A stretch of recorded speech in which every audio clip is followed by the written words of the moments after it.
Hello everyone and welcome back to another video from Wake&Tech. In this video, I'm going to show you how to log into your Green employee account. So let's get started right away.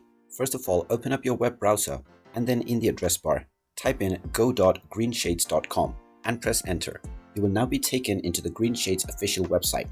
Now click on the sign in button at the top right corner and you will see the Green employee option. Go ahead and click on it and this will take you into the employee portal for Green Shades right away. Just type in your email address or your phone number that you have used while signing up for your account within the email or phone box and then click on the sign in button. You will then be asked to enter your account password. Just type in your account password and click on the login button and you will be logged into your Green Shades employee account right away. In case you have forgotten your password, you can click on the need help signing in option and you will be allowed to reset your credentials. And there you have it. That is how easy it is to log into your employee account with Green Shades.